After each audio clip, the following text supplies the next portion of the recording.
नमस्कार, आप देख रहे हैं एमसीयू दर्शन। हमारे साथ है देश की जानी मानी वरिष्ठ रेडियो एवं टीवी विशेषज्ञ, भारतीय जनसंचार संस्थान नई दिल्ली की प्रोफेसर डॉक्टर संगीता प्रणवेंद्र जी।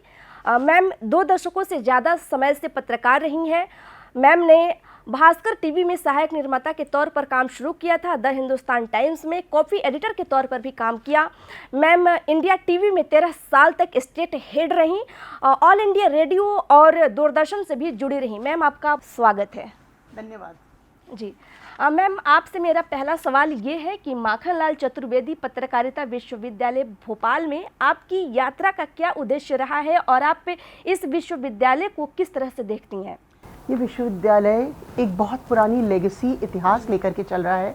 इसने बहुत अच्छे पत्रकार इस इंडस्ट्री को दिए हैं और ये जो नया कैंपस है अत्यंत सुंदर है। प्राकृतिक पूरी सराउंडिंग है, ग्रीनरी है, बहुत खूबसूरत कैंपस है ये नया कैंपस। और यहाँ आने का जो विषय है वो ये है, मैं एक पीएचडी का वाइवा लेने आई हूँ और छात्रों के समक्ष उपस्थित होकर के उनसे बातचीत करने के लिए ये प्रयोजन है। जी मैम, देखा जाए तो वर्तमान की स्थिति में पत्रकारिता क्षेत्र में महिलाओं की स्थिति किस तरह की है? बहुत उज्जवल भविष्य है, बहुत संभावनाएं हैं, बहुत सारी अपॉर्चुनिटीज़ हैं, क्योंकि अब हम उस समय के दौर पे पहुंच चुके हैं जहां महिलाओं को पत्रकारिता में आने के लिए समाज की तरफ से, परिवार की तरफ से, मीडिया संस्थानों की तरफ से स्वीकार्यता बहुत ज़्यादा बढ़ गई है। और ये बढ़ी हुई स्वीकार्यता उनको बहुत सारी जो है वो जॉब अपॉर्चुनिटीज़ दे रही हैं और महिलाएं बेहतरीन काम करती हैं। और ये अधिकतर देखने को मिलता है कि बहुत सारे मीडिया हाउसेस बराबरी की संख्या के अंदर पुरुष और महिलाओं को रखने शुरू हुए हैं। पर अभी शुरुआत है, अभी भी महिलाएं बहुत कम हैं पत्रकारिता में पुरुषों की तुलना में। पर आने वाले समय में हम आशा करते हैं कि बराबर भी ये संख्या पहुंच सकती है। आज भी कई विसंगतियां हैं समाज में। पुरुष वर्ग पितृसत्तात्मक जिसको हम लोग बोलते हैं, पुरुष वर्ग समाज में एक सामाजिक प्रधानता एक कारण है। इस पर क्या कहना चाहती हैं? देखिए, ये सारी जो सोच है ये तो समाज से आती है। जैसा समाज होगा लोगों में सोच तो वैसी ही रहेगी। और जब समाज की सोच ऐसी है, लेकिन धीरे धीरे बदलाव आ रहा है, शिक्षा बढ़ रही है। आज जो परिवारों के अंदर जो माता पिता हैं ये उस पीढ़ी के हैं जो खुद शिक्षित हैं, जो खुद कामकाजी महिलाएं हैं। वो अब उस उम्र की हुई हैं जहां उनके बच्चे भी अपने करियर्स तलाश रहे हैं, आगे बढ़ रहे हैं।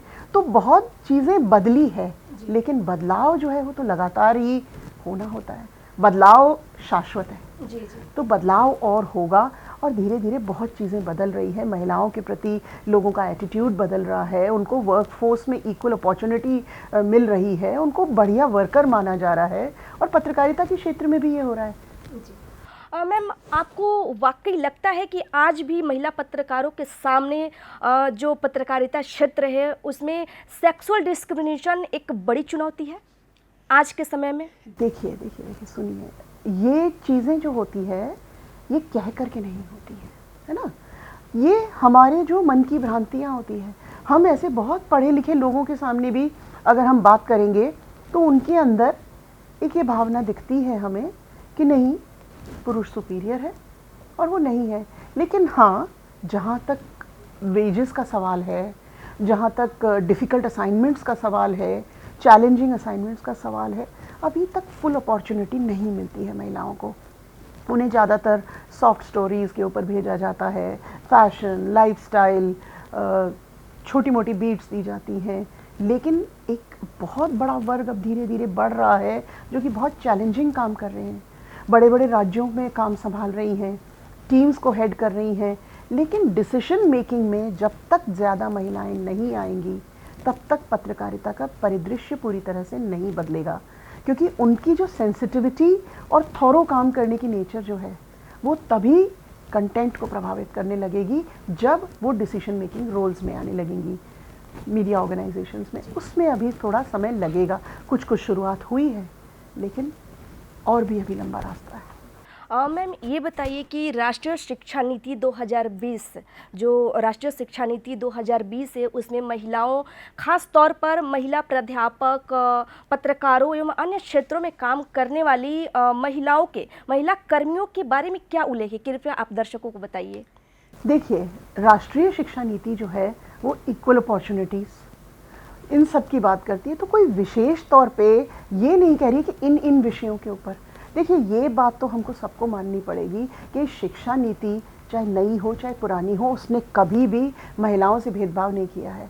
अभी भी प्रोत्साहन मिल रहा है उनको शिक्षा नीति के अंदर। तरह तरह की फेलोशिप्स हैं, स्कॉलरशिप्स हैं जो स्पेशली गर्ल चाइल्ड के लिए हैं, सिंगल गर्ल चाइल्ड के लिए हैं, रिसर्च करने वाली महिलाओं के लिए हैं।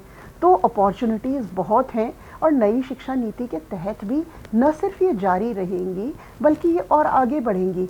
तो ये सारा का सारा जो सिनेरियो है वो उनको सपोर्ट करने वाला ही है। मैम, आज भी हम लोग देखते हैं कि अगर कोई महिला, कोई लड़की अगर पत्रकारिता क्षेत्र में आना चाहती है तो पहले वो अपने आसपास के माहौल को देखती है, कई लोगों से पूछती है कि क्या मेरे लिए सही रहेगा पत्रकारिता क्षेत्र में जाना। मतलब वो आने से पहले बहुत सोचती है और कहीं ना कहीं आने के बाद कई महिलाएं, हम लोग देखते हैं कि कई महिलाएं इस पत्रकारिता क्षेत्र को छोड़ देती हैं या फिर संघर्षों से घबरा जाती हैं। उनको लगता है कि नहीं, पत्रकारिता क्षेत्र हमारे लिए नहीं है। उनके लिए क्या कहना चाहती हैं?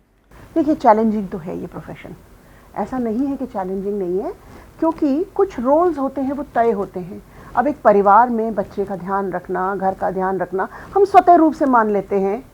मतलब मैं समाज के रूप से कह रही हूँ, हम स्वतः रूप से मान लेते हैं कि ये काम तो महिला का है। तो अगर किसी महिला को किसी दिन एक बड़ी चैलेंजिंग स्टोरी करने जाना है, उस दिन उससे अपेक्षा क्या है? घर में बीमार बच्चा देखे या उस खबर को करने जाए? ये सवाल किसी पुरुष पत्रकार के सामने नहीं आता। तो चैलेंजेस घर में शुरू होते हैं, चैलेंजेस न्यूज़ रूम में शुरू होते हैं। बड़े संघर्ष से ऐसी खबरें मिलती है या ऐसी बीट्स मिलती हैं जो कि हार्ड बीट्स मानी जाती हैं, हार्ड कोर बीट्स, जैसे पॉलिटिक्स हुआ, क्राइम हुआ, बिजनेस हुआ, इंटरनेशनल रिलेशंस हुआ। ये बड़ी मुश्किल से मिलती हैं और फिर उनको वर्क और प्रोफेशन लाइफ का बैलेंस करना बहुत मुश्किल हो जाता है। तो चुनौतियां हैं, लेकिन हालात धीरे धीरे बदल रहे हैं और जिस तरह से बड़ी संख्या में लड़कियां आ रही हैं पत्रकारिता में, तो ऐसा लग रहा है कि और बदलेंगे, क्योंकि जैसे जैसे संख्या बढ़ेगी वैसे वैसे उनके लिए स्वीकार्यता और उनके प्रति रवैया भी सहज होता जाएगा। और जब बराबर में होंगी तो फिर बराबर कार्य की हिस्सेदारी भी मिलेगी। मैम, देखा जाए तो आज के समय में एआई का ज़माना आ गया है, एआई एंकर भी लॉन्च हो रहे हैं। तो ऐसे में पत्रकारों के सामने एक चैलेंज है, चुनौती है, जिसको लेकर के काफ़ी पत्रकार या फिर अन्य क्षेत्रों में काम करने वाले लोग संशय में हैं। एआई के आने के बाद खासकर महिला पत्रकार या फिर महिला कर्मी जिस भी क्षेत्र में है, उनको बहुत सारी चिंताएँ हैं अपने करियर को लेकर, अपनी नौकरी को लेकर, अपने पेशे को लेकर। तो एआई पर आपका क्या विचार है? देखिए, एआई आ चुका है और एआई के लिए अगर हम ये सोच लें कि चला जाए अब नहीं आए, वो नहीं हो सकता। AI is here to stay. AI बहुत से जॉब्स को प्रभावित भी कर रहा है, लेकिन एक पत्रकार, चाहे वो पुरुष हो चाहे महिला हो, उसे ये समझना पड़ेगा कि एआई चलता है डेटा पे। डेटा की एक अपलोडिंग की लिमिट है। अभी 2021 तक के डेटा के ऊपर चल रहा है। ये पीछे के 3 साल कहाँ? ये तो ह्यूमन मेमोरी में पत्रकार के पास ही तो है, है ना? तो एआई वो नौकरियां नहीं खा सकता जो लगातार अपस्किल होती जा रही हैं या जिनमें ह्यूमन इंटरवेंशन है। एक रिपोर्टर जो फील्ड में कवरेज कर रहा है, उसकी जॉब एआई कैसे ले सकता है? हाँ, ठीक है, डेटा बहुत सारा है जिसको ट्रांसलेट करना है, वीडियो है जिसके कैप्शन बनाने हैं, या बहुत सारे पेजेस हैं जिनको ट्रांसलेट करना है।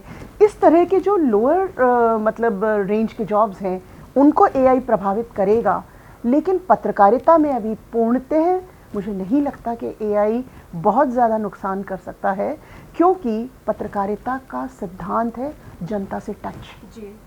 क्योंकि खबरें लोग खबर तथ्य के साथ इमोशन से भी देखते हैं। एक पत्रकार की अपनी ब्रांडिंग होती है जो सालों से बनती है, वो एआई कैसे ले सकता है ना? एक पत्रकार तुरंत ही सिचुएशन पे अडेप्ट कर लेता है। अगर वो कोई एक खबर करने गया है और वहाँ पे उसको अनेक पहलू मिलेंगे, वो सबको कवर करेगा। ये सारी चीज़ें प्रत्युत्पन्नमति उस एआई में नहीं है। एआई एक पत्रकार की खबर को कॉपी करके दूसरे अपने आउटलेट के लिए दे सकता है, लेकिन जिसने ओरिजिनल काम किया है वो नहीं कॉपी कर सकता।